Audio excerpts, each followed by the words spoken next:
Welcome to Crossbody of Work. My name is Evan. I am Javier. And it's another 3-part series, baby. You're gonna get your fucking head kicked in. Ow, that hurt my ear. And I'm assuming it's going to hurt the ear of the listener, except I will attempt to turn it down a little bit. It's Bryan Danielson. I hope you don't. Bryan Danielson this week, not Daniel Bryan, for he is not yet Daniel Bryan. No, he is not Daniel Bryan. He is Bryan Danielson, which is his real name. Yeah, exactly. Very creative ring name. He is himself. We're starting our 3-parter on Daniel Bryan, as you probably may know him if you are a WWE fan. Bryan Danielson, the American Dragon.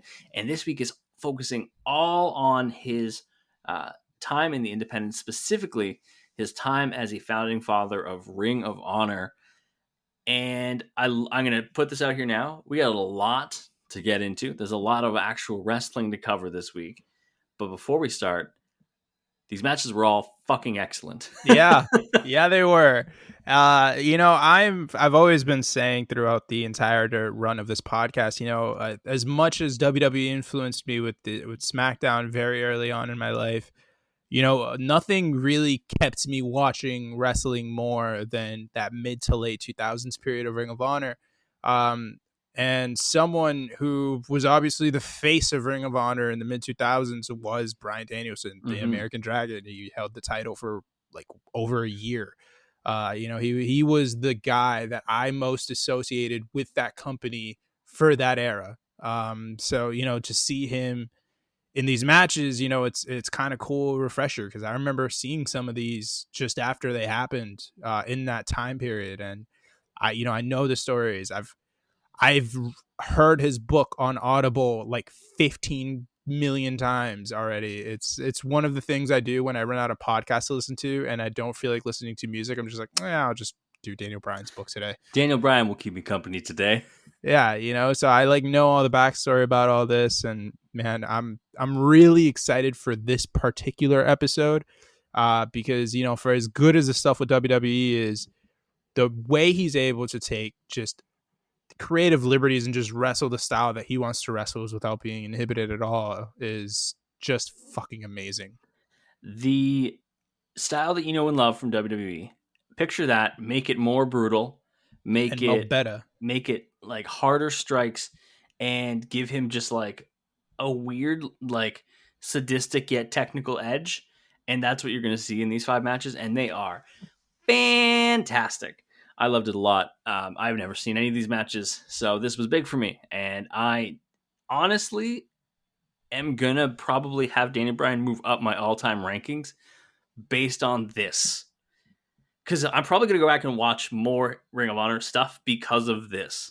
Yeah, and you should. It's that good. His stuff overseas in Japan, his stuff in the UK, his stuff for PWG specifically, like... Daniel Bryan was all hits, no fucking misses during his independent run. No skips on the Daniel Bryan catalog.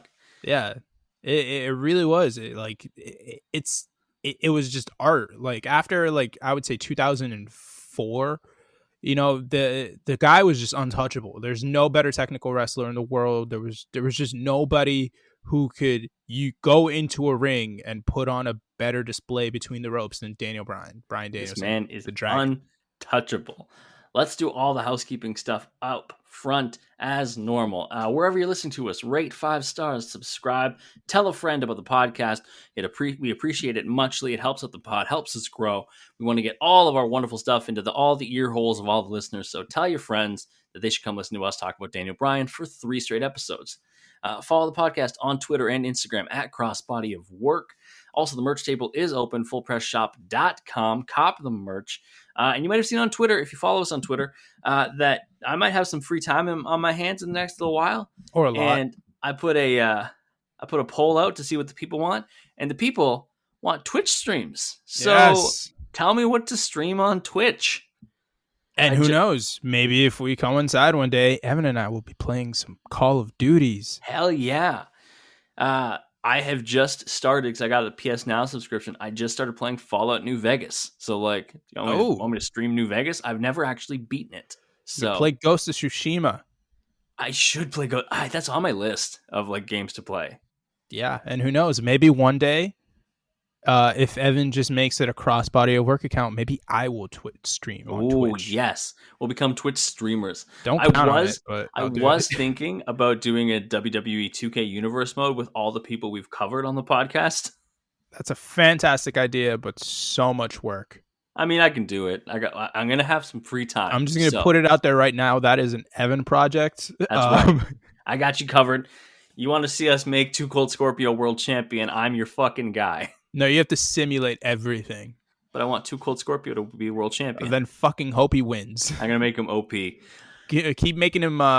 Keep giving him rematches until he inevitably wins. Yeah, exactly. He's like Drew McIntyre. He's gonna get rematches till the end of time. Oh no! Current wrestling seeped its way into the podcast. Speaking of current wrestling, first match. Yeah. The first match we're going to cover is the first ever Ring of Honor main event from February 23rd, 2002. It is American Dragon Bryan Danielson, but at this point only known as American Dragon, at least on his ring intro, versus Fallen Angel Christopher Daniels, who's still fucking kicking 19 years later. Talk about current wrestling. And Low Ki. Who still wrestles somewhere. Yeah, still doing it. I said, what a fucking stacked first ever show, because I looked at the card. This match was preceded by Super Crazy beating Eddie Guerrero. Yeah. What? Yeah. I love that. Yeah, this was Eddie Guerrero after he was fired from WWE for his addiction problems, which we have covered on our Eddie Guerrero episode. And also, he has covered himself because the addiction promo. Which was in our Eddie Guerrero episode, which was our first proper episode. Yes, what a great episode that was. It was. Good time. Introduced to the magic of Art Barr. You've obviously seen this match in the show before. Your thoughts overall on like the beginnings of Ring of Honor? I thought Ring of Honor was so cool. Like it was just so cool in itself because it was just in bingo halls and armories and random little areas. But like it had production value to it. Like it was very much kind of like ECW in, the niche way that ECW was awesome, but it was really focused on technical prowess and in-ring performance rather than, storyline larger drama. Than life storyline or characters. Yeah. And the reason why this first show was awesome was because Ring of Honor. Okay, so there was a thing called the Battle of LA. King of the Independents, which was like a tournament that would happen every year. And I believe Dragon, Bryan, and Low Ki were the final of it. The year, I don't know if it was the year of this 2002 or 2001. It was one of those two. Low Ki ended up winning. Low Ki was like the biggest star on the independent scene, by the way. Point. He was. Like, not even kidding. He was the guy. He was basically like Kenny Omega was in 2016 or whenever he like really rose to prominence, and he was like the big indie guy. Yeah. Low Ki was that guy in 2002. So like, those two guys, they went out there, they had a great show, but the King of the Indies, was drawing so much attention and so much notoriety and was doing big numbers that, these guys came together and were like, let's just start up Ring of Honor. And it kind of is like the AEW deal, at least towards the beginning, where people would come in, you didn't have a fully guaranteed contract. You could still do your other independent shows, but whenever Ring of Honor needed you, you could come in, do the show, put on a fucking insane match, and then go do your independent circuit. And these three guys, I believe Christopher Daniels was obviously the biggest star of the bunch at that moment in time. I believe he was a champion somewhere. I don't know if he was the Ring of Honor champion itself, but he was the big name. He was more of the veteran guy. He'd been around for a while. Low Ki was the star coming up, and then Bryan was just this guy who, in 2002, he'd only started wrestling like 2 or 3 years prior to. So Bryan is 20, Low Ki is 22, and Daniels is already 32 here, which is a testament to Daniels' ability to keep fucking wrestling. Oh, he's over 50 now. I know, the man and he looks the same. He really does. The exact same. Just wears long pants now. Yeah, I just got to put on some long pants. That's it. It's fine. I don't want to squat either, Chris. Nobody wants to squat. Let's talk the actual match. lots of early standoffs, like a lot of just like posturing, but again, a triple threat match where it never gets boring. It doesn't fall into the typical WWE mold of one guy gets to the outside, two guys wrestle, one guy gets knocked down, the other guy comes back in. Like that never really happens here. There are definitely breaks where it's two guys fighting, but the action is pretty consistent. And if they are trading, they're trading faster than in a typical triple threat it's match. very much kind of like a round robin type of deal where like, oh, you hit me, that's fine. I hit this guy hits you, and then it's like a circle. You know? The early portion of the match dominated by Christopher Daniels. Gets a double submission in, gets a lot of offense in early, a lot of crisp wrestling, good suplexes. You get a vertical, you get a gun wrench, and that's my note. I'm like, Daniels hasn't aged a day. No, not at all. Just really hasn't. And yeah, I had a note about that, them breaking the traditional triple threat mold early there, where they just keep fighting against each other. Daniels does a couple double drop kicks. Hits, then they just all start hitting each other.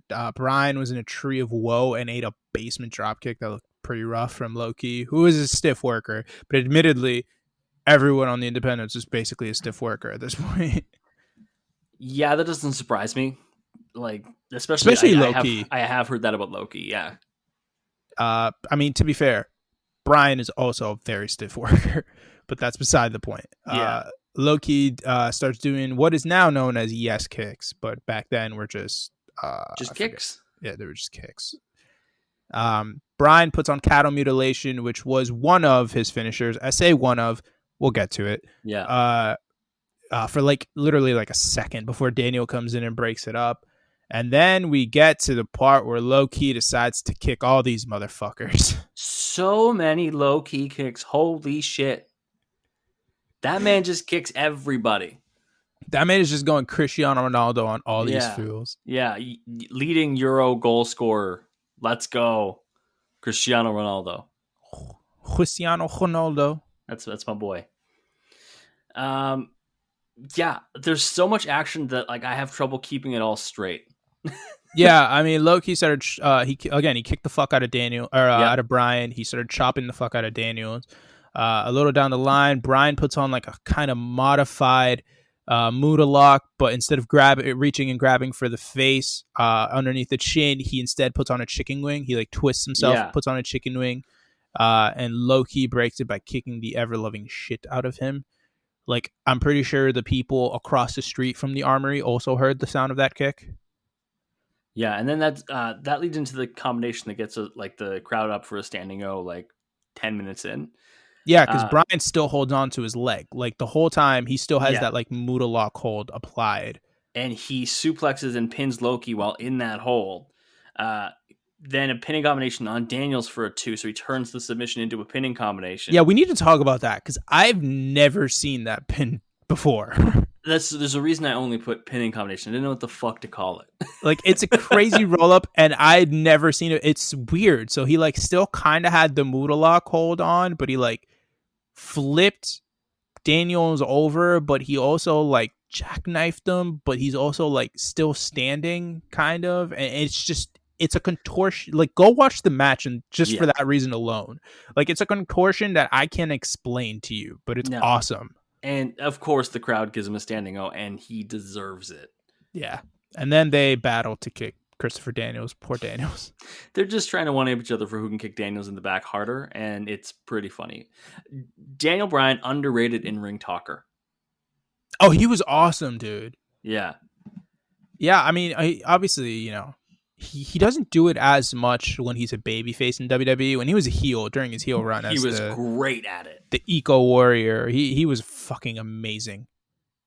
But like, seriously, there are not many people who are better at interacting with the crowd live during a match than Daniel Bryan. Like, the only person I can think of even now that's better is Kevin Owens. I don't think no one's better than Kevin Owens. No, he's nobody. He's the best. 100%, he's number one. But aside from that, like, yeah, Bryan's he just has to be number one. He does it so well. Then we get Daniels with a double cover after a neckbreaker and DDT combo. He hits it on both men. He's in control, and then Low-Ki and Dragon start working as teammates. Low-Ki with a tornado DDT on Dragon and I just called a tidal wave kick on Daniels. Just Low-Ki in control now. Yeah, I mean, this was around the point of the match where Bryan had taken a bit too many kicks to the head. Everybody has a limit on kicks to the head they can take. Daniels is higher than most people. Yeah, Bryan is like fucking insane. Yeah, it's like the highest it can be, but It's everyone like has a at a some limit. point it's tough looking back on this because you know what it leads to. But at the same time, it's like, fuck me, it's so good.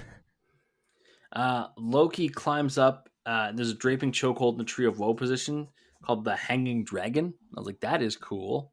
I like that move. Yeah, it's like a dragon sleeper or like a yeah. That's awesome. I mean, it's not a move that you can basically win do with anywhere. Yeah, it's kind of like the tarantula with Tajiri's tarantula makes me pop every time. Yeah, but like you can only put it on for 4 seconds. Yeah, but still, it's awesome. Daniels hits a blue thunder bomb on Bryan. We get a Tower of Doom spot with a belly to back suplex. Bryan hits a snap suplex and then a dragon suplex for a near fall. Yeah. Daniels hits best moonsault ever for a near fall on Bryan or on Loki, and then Bryan breaks it.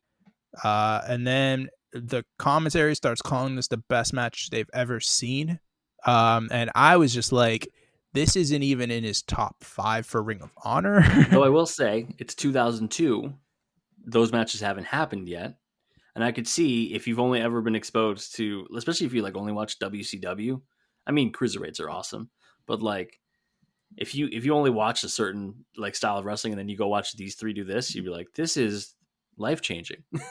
Yeah, I mean, I will say I still like just in a vacuum. I still think Halloween Havoc '98 is better than so this. fucking good. I still think it's better than this match, but this is an awesome match. I'm just saying, like from a peripheral perspective here. Now that we know what Daniel Bryan's career has been like, do you think this actually even cracks like his top 10? No, but it's notable, and that's why it's in here. Yeah, no, I'm just saying it's just funny that commentary's calling this the best match ever when like, nah. Soon, nah. Literally like 2 weeks later, probably, nah. That kind of leads us into the finish, so I'll let you get into it. Yeah, Bryan puts on cattle mutilation on Daniels. Loki comes in and breaks it with a Phoenix Splash. He lands on both guys, but mostly Bryan, so Bryan's is taken out. He grabs Daniels and he hits his finisher, which is called the King Crusher, which is kind of like a one-wing angel, but like twisting. Okay, yeah. It's kind of like, it's weird to explain. It's like a combination of a burning hammer and a one-wing angel. It's probably the best way I could explain it. I misheard commentary and I thought they called it the Key Crusher because he's low key, and I was like, cool, Key Crusher. Actually, it might be Key Crusher. Ooh, okay, maybe I didn't mishear. Okay. Honestly, like I just kind of like assumed it was King Crusher, but King Crusher makes me think of King K. Rool from the Donkey Kong game. Key Crusher just makes more sense because his name's Loki. Right. So we're just gonna call it the Key Crusher. I was wrong, and we're gonna move on to Glory by Honor 4, September 17th, 2005. It is a Ring of Honor Championship match. Bryan Danielson had never held the Ring of Honor Championship, and so he's challenging James Gibson. You're like, hey, who's James Gibson? Motherfucker, it's Jamie Noble. Of JJ Security? He has made it out the trailer park with Nydia, and he is a champion, goddammit, a world champion. Yeah, so this was back when Jamie Noble got released from WWE after a while. They parted ways. He went on the independent scene, and he was a legit awesome champion with Ring of Honor. He won the belt in August, so he's only held it for about a month, defeating CM Punk, Samoa Joe, and Christopher Daniels in an elimination 4-way. Now, you think of like the careers of all 4 men, you would probably put Jamie Noble, James Gibson at like the bottom of that list. At best. But he fucked him up, and he became ROH World Champion. No, he was like a real guy in the independent scene. I call him a great champion. I meant more like great wrestler. He was just only champion for a month. Spoiler alert. Yeah, spoilers. Yeah, this match came about. I feel like the context is really important. So this is his swan song, I believe, with Ring of Honor, because he had just gotten his due to come back to WWE, which is when I think we get the run of him with Nydia and all that stuff. Is it not? No, this is 2005. No, this is that's already happened. Yeah. So this is when WWE were doing like the Gregory Helms bit and all that jazz. yeah, no, this is he's going back to WWE soon. And he actually, so Bryan was off in Japan, I believe, or something like that. He was doing a tour around the world, and he got a call from Gibson, who specifically wanted Daniel Bryan to be the guy who takes the title from him. He talked to Gabe Kapolsky, who agreed, and yeah, Daniel Bryan had never been the Ring of Honor World Champion, and they decided, hey, it's your time to run, because Samoa Joe had gone to TNA. Yeah, CM Punk was on his way out the door to WWE, and James Gibson was the guy that they decided to put the belt on, and now he's leaving the WWE. And I believe the real reason that they put the title on Bryan was because they knew that he was probably going to be the guy who, one, wouldn't leave, but two, wouldn't really garner the attention to leave. Yeah, well, that's a backhanded compliment if I ever heard one. But yeah. I know exactly what you mean. This match early on, lots of technical work. Great early dropkick by Danielson. And then we get a very long Greco-Roman knuckle lock, which is where you grasp. It's like the test of strength. Yeah. But you can't call it that Ring of Honor. That would be just bullshit. Greco-Roman knuckle lock. Yeah. They have monkey flips and a Northern Light suplex while maintaining the knuckle lock. And I was like, God damn, man. Like, stop just flexing on everybody. This is great. Like, Bryan was coming back from a long heel run here, too. It's pretty interesting to note, because Daniel Bryan, for as awesome as he was as a babyface, was like, I would say of the 10 years, I believe it was, that he was on the independent scene, was a heel for like a lot of it. 7 of those years. Yeah. Which is weird, because you look at like Daniel Bryan, the person, and he just is a baby face person. He's like the nicest dude. Yeah, by all accounts, like one of the nicest people in wrestling. He's a vegan. He's a friggin' Earth guy. Yeah, big Earth guy. And raises his nice kids, and then it's just like, oh yeah, he's gonna go out there and play a dick. His name is Bryan Lloyd Danielson. He's from fucking Aberdeen, Washington. Like, he just kind of wants to vibe. Fun fact, I once took a quiz to see how many states or how many cities in the United States you can name, and I at one point was just pulling names or like cities I knew wrestlers were from. It was great. I was like, Aberdeen, Washington, hell yeah, Battle Creek, Michigan, that's where let's Kurt go. Cobain, Oh yeah, whatever. Who's that? Who? Anywho, the note that I had early on about there's a lot of moves, but the big note is Gibson, a less refined technical style than Bryan. So a lot more strength in his movements, which is strange to come from a guy who's smaller, but he does play the like strongman role pretty well here still. Yeah, I would say rather than it being like a technical thing, it's more of a like rusty technical style. Yeah, I said just less refined. Like it's not as crisp, but he knows the moves. He knows it's a trailer park version of it. Yeah. And he's playing up the heel role really well to get Danielson over. Like he is. He's being a dick about everything. He's on his way out the door, and I think people might know it too. So yeah, he's really, really playing that up. Bryan goes for a crucifix pin early, but like he like kicks off into like a crazy pinning combination, and then tried to put on cattle mutilation. Gibson dipped. He just got out the ring. Was like, fuck no, yeah, I'm not doing that. He starts grinding down Daniel Bryan at this point, and then you hear him very loudly to the crowd say, "How do you like that, Dragon? How do you like that, Dragon?" Which is kind of funny because Jamie Noble used to be in the Jung Dragons in WCW. Like, you're a dragon too, dummy. I have a note that's just Bryan is so good. I don't know what he did, but so at one point Gibson suplexes Danielson to the floor and then does the knee strike off the apron. And if anyone watches this match, when this happens, the camera is like in a position, and this mop-headed teenager just makes way too much fucking eye contact with the camera. Just stares down the barrel. Just, hey. It's fucking alarming. Question. Let's say you're like at a wrestling show. You're at WrestleMania or whatever. Yeah. Let's say it's WrestleMania in Dallas. We're there. Yeah. Camera zooms in right on you. Yeah. What are you doing? Attempting to make a memeable face so I can get over and get money like Brock Lesnar guy and the guy who was shocked after Undertaker. Clearly. Really? I want money. I would just deadpan the shit out of it. Like your Jim from The Office? Yeah, just deadpan the fuck out of it. That's Can my you move. believe this shit? That's An my undead modus wizard? operandi. Like, I think when I was a kid, and I went to I don't remember if it was a Celtics game or a Red Sox game. I was very young. Like, I caught the thing, and the first thing I did was like freak out in a negative way because I was like, I don't want all these people looking at me. Yeah, I don't want attention. So yeah, now it's just deadpan. You want to fucking film me without me wanting to be filmed? You get nothing. My only other a side note for the middle of the match is that this era Gibson looks like he would have fit right in an FTR. Like, he looks like he belongs as the third member of FTR with the trunks and everything, dude. He looks like he fits so much. Yeah. Bryan does his like little backflip off the corner. It's a beautiful enziguri right after that. Vertical suplex into a slingshot suplex for a near fall.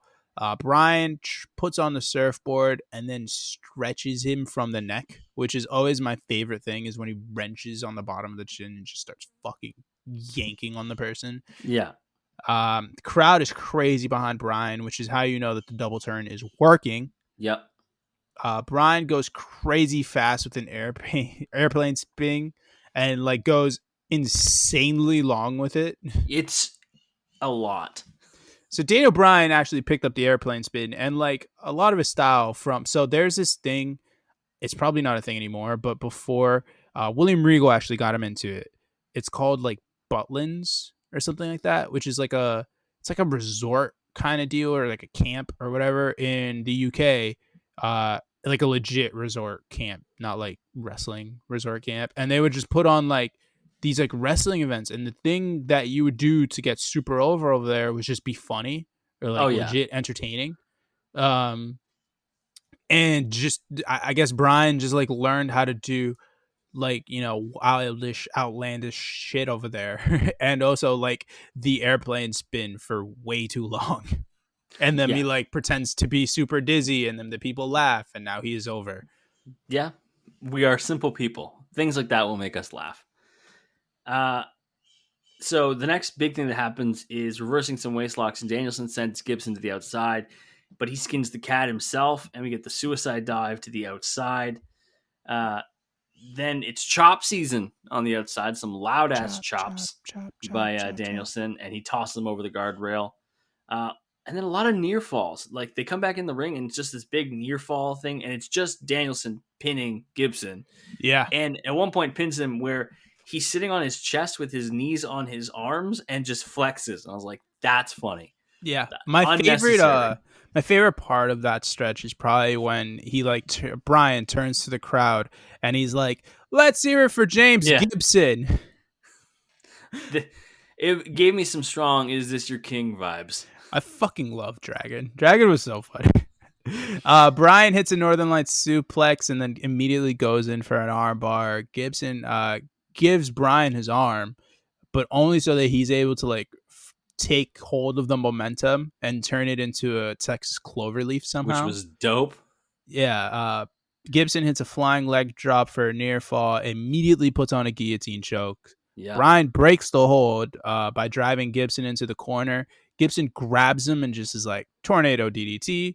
And then he hits a tiger driver, which I believe it is his finisher. Yeah, I think so. But Bryan kicks out. And then Danielson is fucking firing up and screaming at Gibson. Thumb to the eye by Gibson, which he did not hide from the referee at all. And I was like, at all. That's illegal.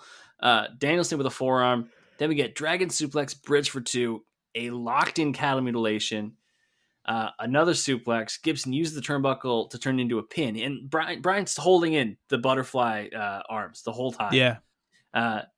We had a crossface chicken wing, and that's when Gibson taps. It's the first ever ROH championship win for Bryan Danielson.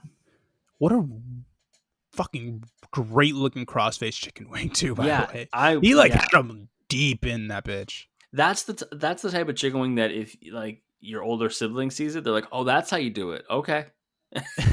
and then you get hurt.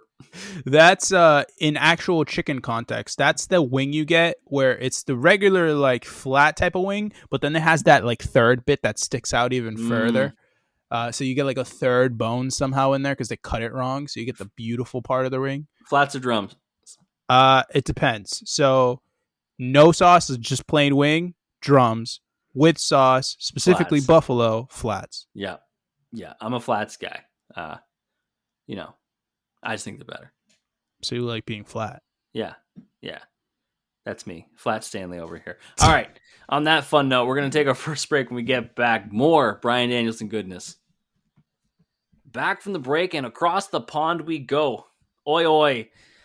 Nigel McGuinness is the opponent at Please ROH never do Unified. that again. Too fucking bad, mate. You what? You fucking what, mate? You fucking what? Are we in Liverpool? Liverpool. We're the Beatles. We're from Liverpool. We're the Beatles. What a great song you've written, Ringo. Let's put it right on the fridge, right next to the other one. All right. Nigel McGuinness, ROH Unified 2006. We are unifying titles here. Bryan's World Championship versus Nigel's Pure Championship.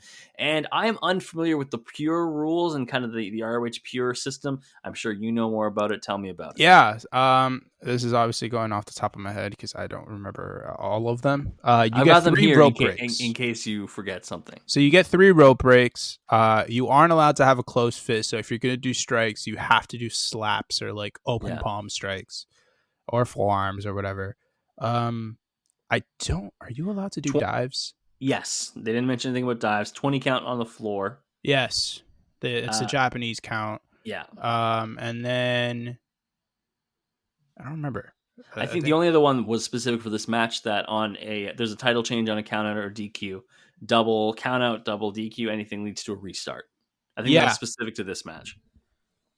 I think that is specific to the match because I believe if there's a count out, the person wins no matter what. Yeah. Go. Nigel's hair is ridiculous. I know that it Nigel's always hair. is. Yeah. But he looks like a member of B44, which is a band I hope you know. No, I have no idea. You're too young for B44. There are certain listeners who are going to understand B44. They have, you know how most boy band songs are thinly veiled attempts to like get girls to take their clothes off, usually, right? Or like say that they love them and then that's it. They have the dirtiest song of all time called Get Down. Admittedly, they're fucking from Toronto. Of course I don't know these people. Well, fuck. I thought they were international worldwide. Their song Get Down has the dirtiest lines in it of all time, including "Gonna make you come tonight over to my house." Like, you can't do that. This is children's music. You can't do that. Get down. You can't say that on TV. So Nigel looks like an absolute goof, but I would also like to point out, after looking at the images of B44, he looks fucking nothing like any of those people. Dude, he's got the weird blonde spiky hair. That's enough for me. Yeah, he fucking looks more like fucking Joey Fatone than he does any of those people. Hey. Yeah, good shout. Good for you. Any excuse to get B44 on the podcast. You're welcome, guys. Nigel is like the best British technical wrestler at this time in the independent scene. He's over as hell. He's so fucking... Admittedly, they're in his hometown. Exactly. He's so fucking over. Bryan is the ROH champion. Nigel's the Pure champion. Bryan always wanted the Pure title because he fucking is weird and loves that type of shit. So he was very excited to do this. He's also very good friends with Nigel. They're like legit very, very close friends. Yeah. They had a very awesome rivalry in Ring of Honor. They had a very awesome series of matches, this being one of them. I don't even know if this is their best match together, but it is probably the most important. So that is why we picked it. Anyways, a lot of just technical work to start. That's how most of these matches start. It's just a lot of like technical reversals, a lot of long holds. Well, I mean, fucking Dave Meltzer named the fucking best technical wrestler of the year award the Bryan Danielson Awards. For good reason. So, the match starts with Bryan smacking the ever-loving shit out of Nigel. And then the only notes I have from the very beginning are Nigel being down after an armbar attempt, and Bryan keeps trying to approach him, and he just keeps kicking up at him. Like, fuck off. I'm trying to get up. Nigel returns the favor with a massive bitch slap. And then almost immediately, as soon as I write bitch slap, the crowd goes, "You got bitch slapped." Yeah. British crowds are the best wrestling crowds. Call them that now. Oh, absolutely. They're so funny. Yeah, and they're fun because it's just a soccer crowd, but in wrestling. They just and soccer crowds they take all the their chance and they just apply them to wrestling. Bryan's world title reign at this point has been fucking iconic. He is literally beating everybody. And commentary makes a note of that. Like, here's the list of people he's dominated. Like, they just run down. He's beating Punk. Actually, did he beat Punk? I think he beat Punk. He beat Joe. Yeah, he beat Joe. Gibson. Loki. He's beating everyone. He beat, or is it no? He's beaten Lance Storm, who came out of retirement. Yeah, Lance Storm came out of retirement to challenge him, got whooped. I think he's beaten Alex Shelley. He's beaten. I don't know if he's beaten Austin Aries yet, or if he does at all, to be honest. But Austin Aries is probably on that list too. He's beaten so many fucking people at this point. Yeah. Who knows? More of Bryan being the best in-ring talker. He's starting to do the surfboard and does like rock back and forth, getting it started, and then just says, "Screw you people," and stomps Nigel's knees. It's like, yes, don't give them what they want. He fucked up though. His leg like slipped out. I didn't even see that. I was too busy laughing. No, that's why he got so pissed with the crowd, because he was like, I didn't mess up. And he starts taunting the crowd, and then he goes, "Why don't you get in the ring? I'll kill every single one of you." I do like when he threatened to murder everybody in the arena. It's like, Bryan, do you really want this? Is this what Bryan, you want? You're a peaceful man. But like, I genuinely believe that he would fight every single individual person in this crowd. If he needed to, yeah, he probably would. Bryan is just a gentleman. He doesn't fight people. He exchanges fisticuffs. You want to exchange fisticuffs? You fucking what, mate? Fuck off. Nigel fires up a bit. The two trade slaps for like 20 seconds. It's kind of wild. Bryan is going ham with those slaps, by the way. He is laying it the fuck in on the guy. Yeah. Nigel crotches Bryan and hits and a mean lariat off the middle rope. Is awesome. Oh my God. Bryan uses his final rope break to break the pin on that. Both men had used their rope breaks by that point when Bryan did his last one. Nigel is getting submitted to death because it doesn't matter what he does. He cannot break out, or he cannot use the ropes to get out of the hold anymore, especially with Bryan, because Bryan uses his arms. Like, that's all his submissions are. It's like, he'll put you in a chicken wing. You can't crawl out of a chicken wing. No. He puts you in cattle mutilation. That's your arms. Hard to move. Yeah. Like, it's just all a bunch of different spots, which is really incorporated into the story of the match, because it's just Bryan trying to get him to submit, and Nigel just being like, "Oi, fuck off, mate." So at one point, Nigel gets up top. Bryan hits him with a drop kick while he's on the top turnbuckle, and then up top he locks in a crossface chicken wing, and they can't do anything about it because there's no more rope breaks. Yeah, that's actually awesome. I love that. Yeah, Nigel ends up breaking it with into a Tower of London. Yeah, which is his finisher. Yeah, and he gets a near fall. Yeah, because Ring of Honor. Then we get the big crowd spot. So Nigel gets tossed in the crowd by Bryan, and Bryan dives into the crowd, and Nigel is busted the fuck open. Okay, no.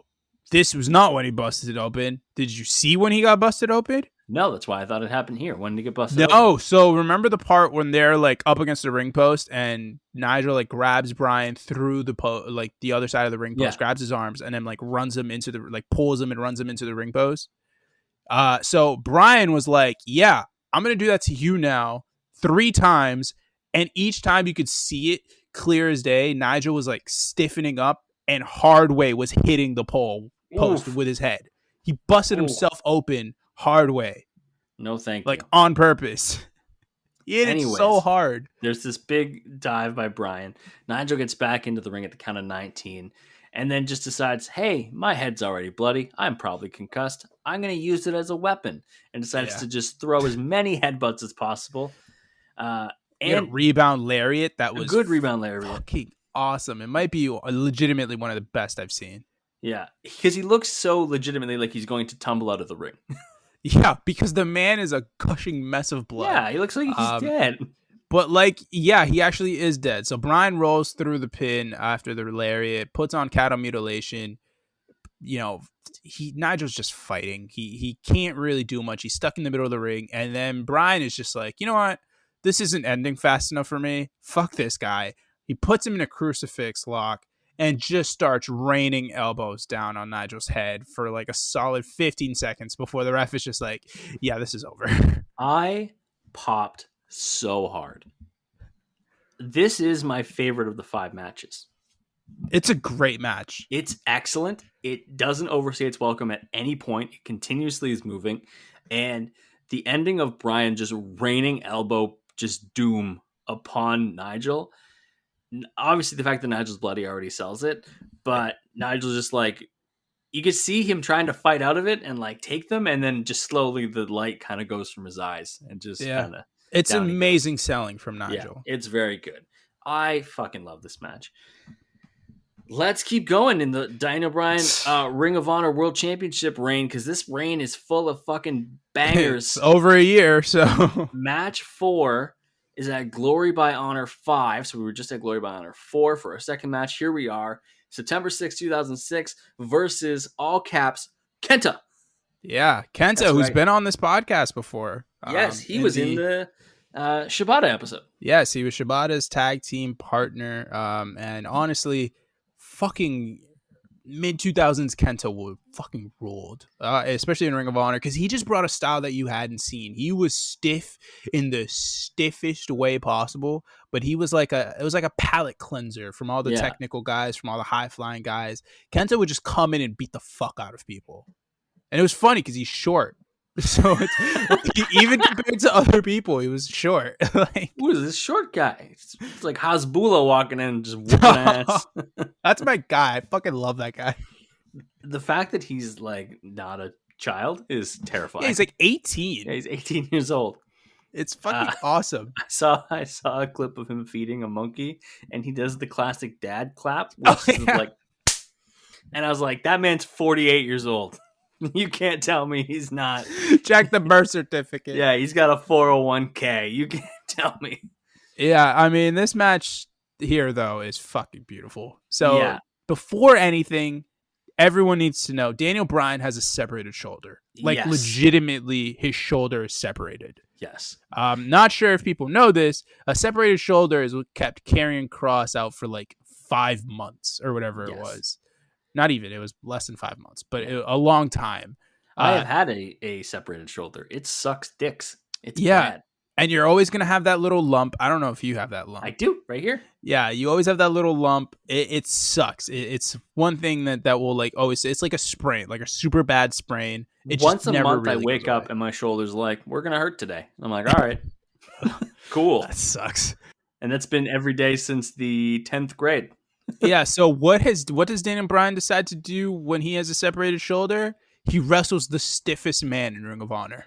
In the Manhattan Center. I want to talk about this as a venue. WWE should buy it. They have the money. Just run something out of there. Bring back WWE ECW. Run it out of there. No, they're not going to do that. It didn't work last time. I want it so bad. I just love the Manhattan Center. Just rent it out for one night and do a show there. I just love it as a venue. I think it's great. I think it's also really cool to see the progression of Ring of Honor in 4 years to go from, like you said, Bingo Halls to a venue like the Manhattan Center and have it packed is great. Clearly filling a need, which is the actual technical wrestling. People want it. As opposed to copying a feel. Anyways, we get a code of honor to start. The first one I've seen in all the bunch of episodes, which is nice. The show, I do like a good code of honor. KENTA immediately smacks Daniel Bryan. Yep. And Bryan is just like, well, I'm just gonna smack myself now. It's like, I love that. It's like you just get bitch smacked by this Japanese dude, and you're just like, well, I'm not gonna smack him. I'm just gonna smack myself instead. Yeah. What now? We've both smacked me. Neither one of us is special. KENTA then immediately just sees red. He sees a shoulder. He fucking zeroes in on him like he's fucking Samus, and he just starts fucking locking it the fuck in with these hard ass kicks. So many kicks. Kicks at ringside by Kenta. Did you wince a little bit when you were seeing these shots to the separated shoulder? They're so goddamn loud. That was the thing I noticed more than anything, is like, these are loud. So Daniel Bryan, as you know, he likes to wear those kick pads or whatever, and he's made a lot of different gear that he is unable to use because he's just like, yeah, I would literally shred through people with these kick pads that I've been given. I feel like Kenta has the hardest level of kick pad, and he does not give a fuck. And it just thwacks people, like, comically. Kenta working over the shoulder with knees, and then just vicious shit. At one point, he goes to leapfrog into the ring. Instead of landing on Bryan, he lands beside him because Bryan was on the ground, and just like back heels him in the face. I was like, "You're a dick." I love this. That's a thing that he does. I love that. Yeah, I love that. Bryan is in a head scissors at one point in the middle of the ring. He handstands out of it, flips Kenta over, and puts on like 3 different submission holds in varying levels. It's like insane because he does it so seamlessly, so quickly. It's beautiful. Yeah. This man is insane. Bryan misses a dive to the outside, and Kenta just kicks the ever-loving shit out of him. Just kicks the shit out of him. He's targeting that right shoulder because Bryan's got a separated shoulder. And then my next 4 notes are literally just about Kenta's kicks. They're loud. There's a lot of them. Kenta puts on a key lock. Bryan finds his way out of it. Bryan fucked up the surfboard and yells at the crowd because he knows that they know. we all know what's happening here. He starts grinding Kenta's legs. He's really, really trying his hardest. He puts on a figure 4 leg drop. And then figure 4 leg lock. Yes, I was gonna say figure 4 leg drop sounds weird as fuck. But also, like, I want to see it. We can make it work. He grabs the ropes when the ref turns his back, so he gets the leverage. The Ric Flair being a heel, yeah. And Kenta's just like, fucking look at this guy. Hey, come on. I love that Kenta's like, look right there. It's happening in front of your face. And then the ref would turn to Bryan. He's like, are you grabbing the rope? And Bryan's just like, no. Why would I do that? Bryan's lying about not being able to get out of the hold when Kenta eventually gets to the ropes. So he's like, I'm stuck. And the ref is just like, after like 10 seconds, catches on that Bryan is lying about this. And he's just like, hey, break the fucking hold, dickhead. He is full of shit. Kenta kicks the shit out of Bryan's hamstring and then hits a suplex. He hits a rapid combination of kicks and then a springboard drop kick. Kenta hits a butterfly suplex and immediately transitions into an arm bar because, shoulder. Bryan slides under Kenta at one point here. So he's running out of the corner. Kenta's running towards him. He slides underneath Kenta between his legs, grabs his leg while he's sliding, like rolls through and immediately puts on a half Boston Crab. Yeah, these two are just unfair. Like, Bryan is just on there are levels to this shit, people. It's like how in baseball, like, there's Mike Trout and then there's like everyone else. Yeah. It's kind of like Bryan is by himself and then there's like everyone else. And then you kind of just rank everyone else. Yeah. It's kind of like what we were like with LeBron for a while there, where it was like LeBron is the best basketball player in the world. And then, kind of just sort yourselves out, everybody. And then here we are with Trae Young. Yes, we're ATLing. We're fucking ludicrousing. The Migos dropped Culture 3. And Ice Trae the Gang decided to wake the fuck up. Anybody who throws alley-oops off backboards in a 2-point Eastern Conference Finals game, it is immediately the coolest motherfucker on the planet. He's also balding, so I feel like most men can relate to him.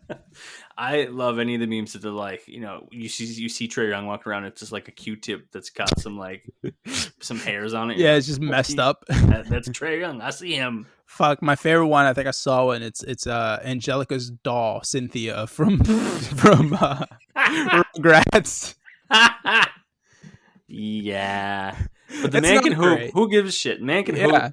Yeah. Who cares if he's bald by the time he's 32? At least when he's 32, he might be a finalist. Exactly. Let's skip ahead a little bit. Kenta with a lot of there was a go to sleep was avoided at one point. Bryan manages to avoid the go to sleep, gets in control a little bit. We get a crossface chicken wing, but Kenta reaches the ropes, dragging up top for a headbutt. Kenta gets his feet up and right in his face. I like the springboard. Kenta goes for another springboard dropkick. This time, Bryan just drop kicks him out of the air. Yeah, one of my favorite spots. So Bryan goes, tries a discus forearm.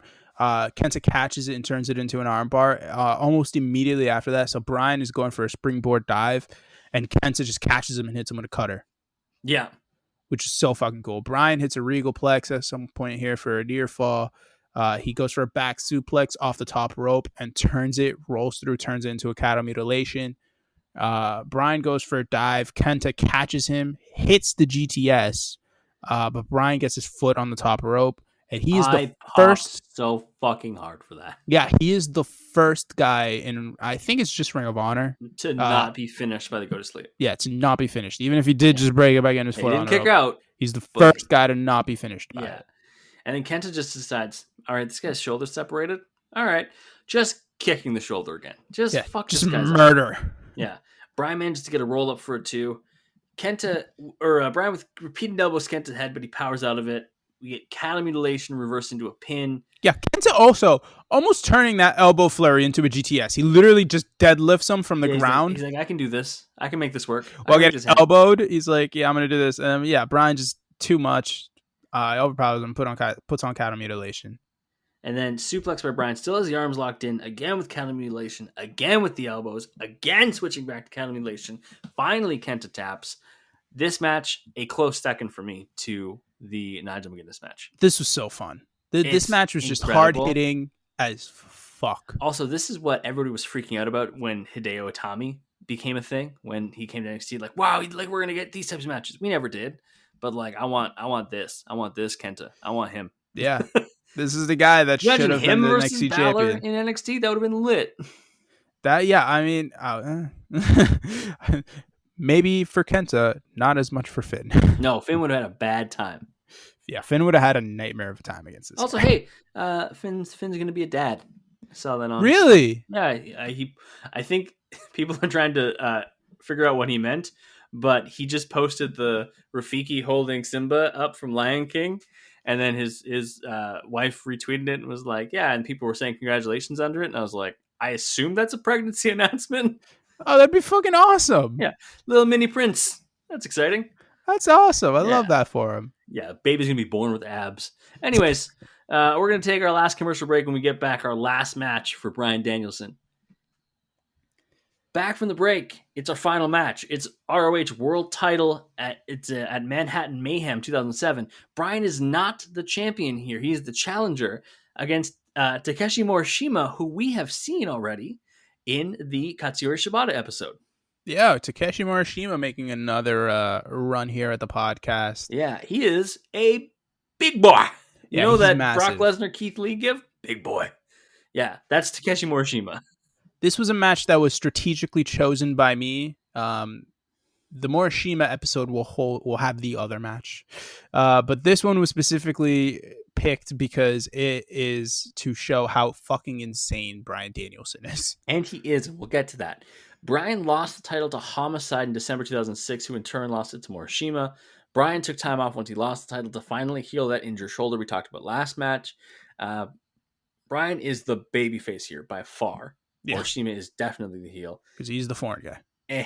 And Bryan is getting chance immediately with what you led off the episode with. You're going to get your fucking head kicked in.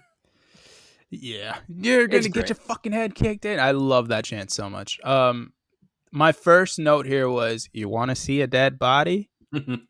Because I knew it was coming. So the backstory behind this, which I refused to tell you last night because it'd be so much more fun to see your live reaction. All right, let's go. So you saw how early on in the match, pretty much for like the entirety of the first portion, is just Daniel Bryan just kicking his legs. Just kicking the legs. So these two had already wrestled before, and the issue that Bryan had with Morishima was, so as you've seen in these matches, Bryan likes it when people are also stiff with him.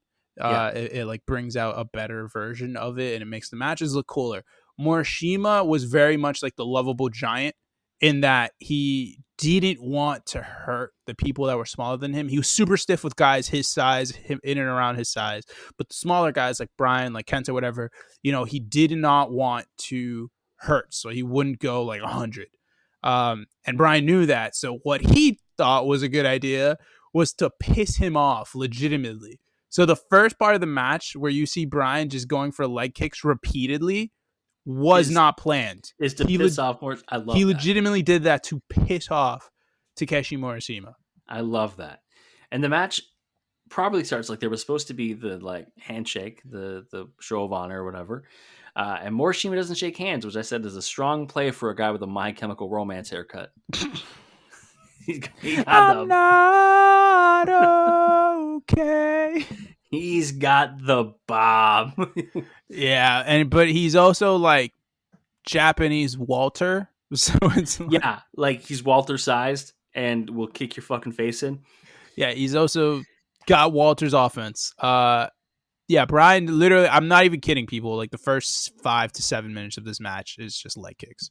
Bryan repeated. The part of Infinity War where Cap is like, I'm gonna fight Thanos 1-on-1, and he's just throwing, and Thanos is like, what the fuck are you doing? It's that in a wrestling ring. Because Morishima's like, stop kicking me, you little man. Yeah, basically. And then whenever he does throw hand, like Morishima at one point just charges him and just smacks him in the corner repeatedly. It's like whenever Scrappy Doo is just like, let me at him. Yeah, at one point, Morishima is pissed. Like, it gets to the point, like, 6 minutes, 7 minutes in, where he is just pissed. He puts Bryan in the corner, and he gets some stiff shots in. Bryan, like, crawls away. He gets more leg kicks in. Morishima brings him back into the corner, and that's when you get, like, the closed fist stiff shots. There's one specific one where he like winds up and rattles him with a right that you see connects cleanly. Ladies and gentlemen, on that hit right there, Morishima detached Daniel Bryan's retina. Yeah, and then it gets worse.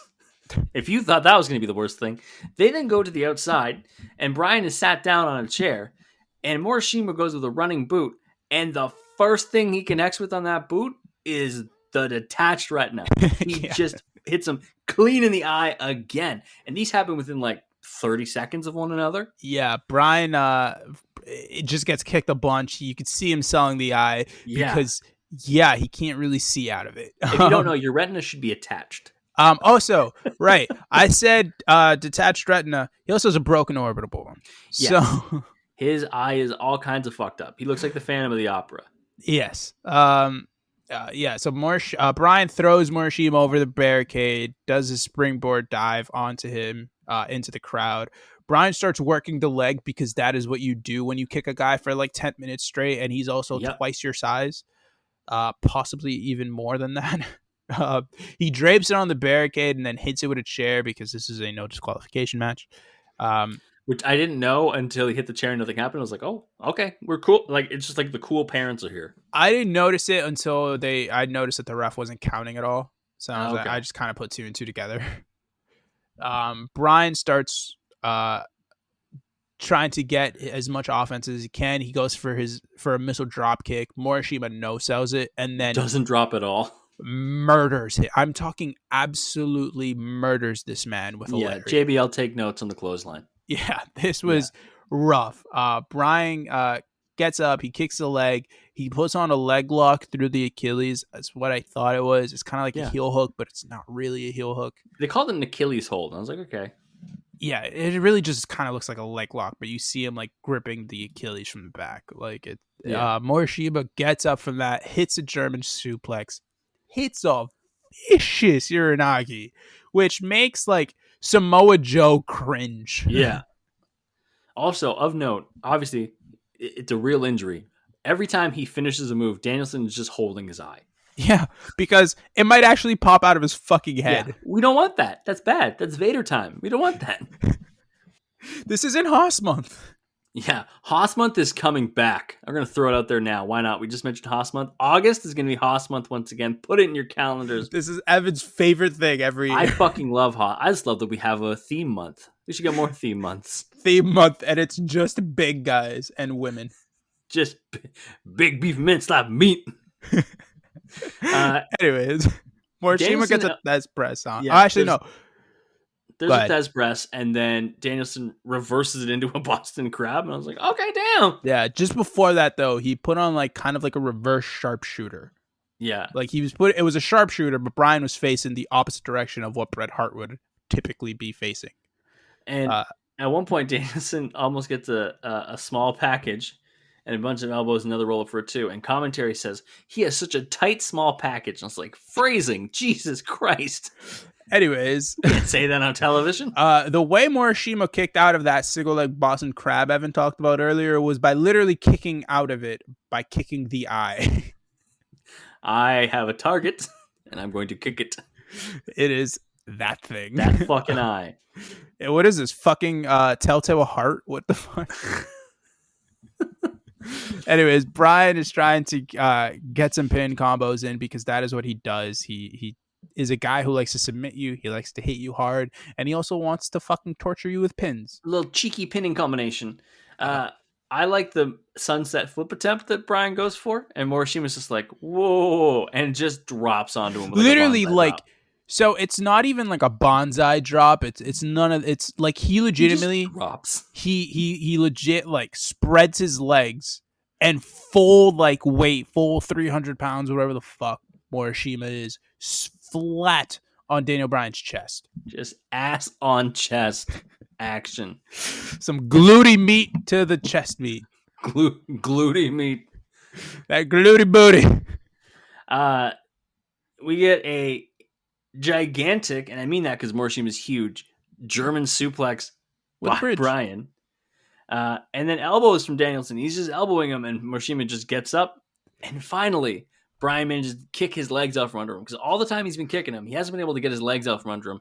He finally has worn down the legs enough that the kick actually makes Morishima fall. Yeah, he buckles. And he cannot pick up Daniel Bryan, all 105 pounds of him. And then we get the spot where Bryan just grabs the arms and it's like kicks to the face. Kicks to the face. Stomps his fucking head in. This is the part of the match that my fiance walked in on and was like, whoa. And I was like, yeah, it's. And did you tell her that the little guy had a detached retina? I did tell her after that, and she said, wrestling is dangerous. And I said, you are right. What the heck did Amy expect from a steel chair shot? Like, did she think it felt good? I think that she didn't know. Like, she knows it's real, obviously, because like people get injured or whatever. But I was like, he's a detached retina, and I think it was mainly that he was still wrestling. Because like normally, a detached retina is okay. We're done here. We're gonna bow out. I'll tell you right now, if I had a detached retina, I wouldn't even show up to this podcast. No, not a fucking. I even need my eye to do this, and I'd be like, I can't see the matches. Go on without me. Get a guest host. Guest host is Amy. Yeah. What do you think of the matches? I liked the ones with Finn Balor in them for reasons. I liked I like the abs. Also, this is dangerous. Cattle mutilation by Bryan. Morishima escapes. Morishima with a crossbody, which is quite a maneuver for a guy of his size.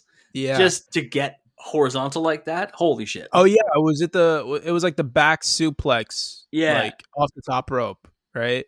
Yeah, where he goes to the back superplex. Morishima, like in the process of falling backwards, flips around and just flops right. Man's got talent. He's a big guy, but he's clearly a talented wrestler. I think the real talent here is Bryan's ability to have a 300-pound man land on him and not crack every fucking rib bone in his body. Danielson's firing up, cut back down by Morishima, and then the finish comes pretty quickly. After that. Yeah, Bryan eats some super stiff shots. He hits he eats a lariat that, like, I don't even know how the hell his eyeball didn't go flying into the crowd on that thing for a near fall. Morishima picks him up from the ground, hits a Saito suplex, and 1, 2, 3, very quickly, Morishima retains his title. He does. Let's move on to our promo for this, which you intentionally had me not look at until after I watched the match because it's about Bryan's detached retina, and that would have spoiled it for me, so that was great. Bryan's here to cut an eye patch. He's here to cut a promo with an eye patch on. Yeah, shout out to Popeye. Yeah. I mean, he did not have an Well, he's eye only got patch. one eye. So He's just always squinting, like he sees something in the distance. he's Patty from fucking Dodgeball. So I I don't even know wrote, if he had an eye patch. I just gotta because guess. I didn't know the extent of the injury yet. I just wrote detached retina, holy shit, and broken orbital bone, holy shit. And he's coming back from a separated shoulder. Holy shit. And he's talking about how his mom took him to the ophthalmologist and he had a surgery, and his mom and his sister were like, you can't do this to yourself, you can't do this to us anymore.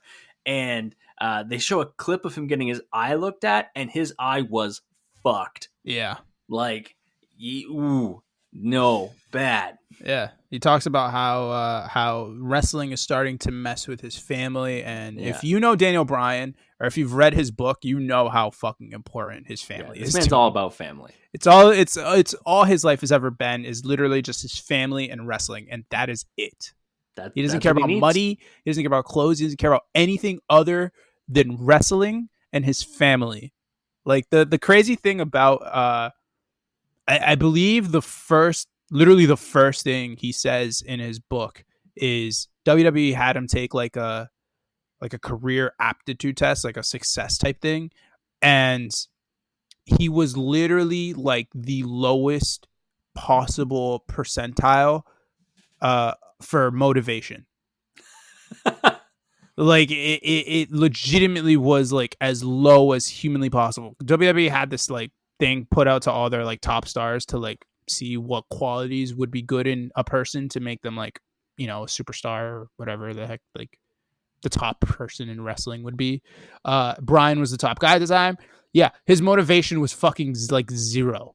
It was literally like the lowest that person who was putting the exam on him had ever seen. I have met many people in different like career paths or fields that their motivation for things that aren't the things that interest them is zero. Yeah. Like that they don't give a shit. He's like, I just want to wrestle. You put them somewhere that they excel and they will just blow you away. Yeah. I'm telling you right now, like if you put me in, I don't fucking know, like a medical environment, I would not give a fuck. Like I just wouldn't care. I really would not. It's not my thing. There's zero motivation there. The only motivation that I would have is the 200, 300K a year that doctors make or whatever. I am motivated by bank. I am motivated by money. Yeah, it's everybody's got a price. Exactly. And mine is, if you want me to save your life, pay me. So Bryan talks about how he visited his dad and talking about the options he had. And his dad said, this is the life you always wanted. And wrestling is everything he loves. And then he just gets all fired up. And that's how he kind of wraps up the promo. Talking about Morishima, he's come once again. You're not going to take this life away from me. And I was like, this is a good, like, this is probably the best type of Daniel Bryan promo you can get at this time. He says, tonight is not Morishima's night. It's Bryan Danielson's night. And he'll prove that he has more heart than anyone in this sport. Which, like, yeah, he probably does have more heart than anyone in professional wrestling. Because the guy is literally only motivated by wrestling. He does not care about anything else. The man likes to wrestle, and now he just likes his family. Leave him alone. Like, he literally cares about the environment, wrestling, and his family, probably in that order. It reminds me of when people are like, oh, like locker rooms are too soft nowadays. I'm like, Daniel Bryan wants to show up, kick some fucking skulls in, and then go home and just hang out with his kid. Let him do that. Locker rooms I don't like that locker rooms are too soft thing nowadays. So stupid. It's like, as opposed to fucking what, dude? When everyone was an alcoholic druggie? Yeah. People are like, I miss when you could say whatever you want. It's like, you miss having repercussions for your actions, or not having repercussions for your actions. Now, if you do that, someone's going to put you in place. WWE went fucking public, dude. They are a publicly traded company. If the CEO of fucking Apple was like doing shit that severely impacted Apple in a negative way, guess what would happen to that person? Cut. Why? Because they're a publicly traded company, and that would fuck with their stocks. Yeah. They have a boardroom to answer to. So obviously they want everyone to be squeaky fucking clean. Obviously that's not how it is. I'm not saying everyone in wrestling is squeaky clean. Hell, everyone in WWE isn't squeaky clean. As we know that Vince McMahon himself is probably the dirtiest motherfucker out there. But yeah, but he can outbench all of us. So this is true. But I want to say they don't lose the company money, but they do. But they've also made the company billions of dollars. Billions of dollars. So With a B. Here we are. That is all of the matches and promos for part 1, Bryan Danielson, American Dragon. I know you've seen this before, so I'm going to talk about it. Like I said at the beginning, this has literally changed my ranking for favorite wrestlers. And not definitively. It's still going to be Kurt and Eddie at the top. But Daniel Bryan is now up there, not because before he was up there in like top 10 just for his WWE stuff. I have so much more to learn. I have so many more matches to watch. I'm going to get a random Slack message from Evan, just like, hey, I'm just watching Daniel Bryan matches at 3 in the fucking morning. I'm on a YouTube rabbit hole. I know you're asleep, but I need them now. Wake up. I need them now. You got the fix? The style, the intensity, the precision with which he does the moves. Like I've always been drawn to technical wrestlers. Obviously, like Kurt and Eddie are two of my favorites. The ability to just grapple is something that I really look for in a wrestler, but also to make it engaging and fun. And the fact that he is so funny in the matches too, and like he keeps your attention for the whole time. Like these are long matches. I think the shortest one is the Morishima one at like 20 and a bit. Like, they're all long matches. They flew by. But they all fly by because of the style of Danielson. What was it like for you going back and it's watching just a faster pace for a technical match, which is fun. I mean, look, the thing that it will always be crazy to me is the first match that we watched, the triple threat, was 2002. Yeah. Daniel Bryan started wrestling in late 99. He is barely 3 years into being a professional wrestler, and he is pulling out matches that fucking good.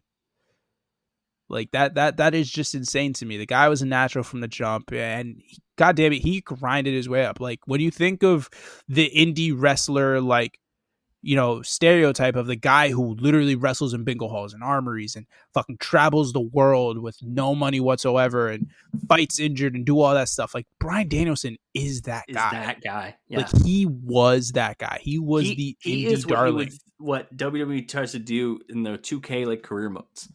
Yeah. Like start from the bottom, then truly start from the bottom and have amazing matches, and then finally get noticed and finally get your opportunities. Yeah, Bryan Danielson succeeded. He became Daniel Bryan, one of the biggest superstars the company's ever had, because of the fact that, you know, he had built up so much faith and love and fucking adoration and just skill in general, both as an entertainer and as a wrestler, over a fucking decade plus of just grinding wrestling day after day, week after week, month after month for like the longest time. Well, whenever you hear about like people like mastering a skill, they always say it takes 10,000 hours. Like Daniel Bryan put in more than his fair share. Daniel Bryan had 10,000 hours before like his 5th year in wrestling. Yeah, the man just went out there and grappled. That's going to wrap up episode 1 of the 3-part of Daniel Bryan. Next week, we are covering a wide range of Bryan's career. We're looking at his final independent match. We're going to cover things like Nexus. We're going to cover the 18 seconds. We're going to cover Team Hell No. There's a lot to cover in Daniel Bryan's WWE career before he became a main event guy. We're going to get to all of that next week. Javier, where can people find you on social media? Javier Mello, I'm on the Twitter machine at JMelloSports. I do stuff on there sometimes. He does do stuff. You can follow me on Twitter at @ItSevanGomes, ITSEVANGOMES. Follow the podcast on Twitter and Instagram at Crossbody of Work. If you have an idea for who we should cover on the podcast, you should email us, crossbodyworkpod@gmail.com, or shoot us a DM, Instagram, or Twitter. Also, hit me up on Twitter, tell me what to stream on Twitch, and maybe I'll do it. I got to figure out how to fucking stream on Twitch in the first place. This is going to be a treat. I don't know how I can help you there. You might have to get like an Elgato or something. I play games from my PlayStation, so I got to figure out how to like capture it and shit. So we're gonna figure it out. It's gonna be a good time. I know from the PlayStation you could stream directly on Twitch. Yes, but I also want to have a camera, so I'm on camera. I'll figure it out. If somebody's good with this, if somebody does stream on Twitch, hit me up. Tell me how to do it. Yeah, hit up Evan. Hit me up. Just ask how his day's going too. Yeah, he's lonely. Yeah, well, not really, but I'm always down for new friends. Dude, you gotta like go with the bit. Dude, you shit on my bit. Evan. Stop shitting on the bit. Come on. This is a yes and situation. I'm the star of the show. You have to go with it. I got to make the star of the show happy. All right, that's going to wrap up this week. It was fun to talk all this technical wrestling. We got a whole lot more technical wrestling to cover next week and the week after. Jesus Christ. Yes. But that wraps up part 1. Javier, any final words for the people? You know, I usually have some like profound thing to say at the end here, but I'm kind of blanking right now because you really put me on the spot. I wasn't ready for it. So yeah, everybody just like fucking, keep doing what you're doing. Keep living life. Make sure you keep living life. I like this like wisdom from Javier we're kind of putting at the end now. This is good. Life advice with Javier to wrap up the episode. That's going to wrap it up. We'll see you guys next week. Bye.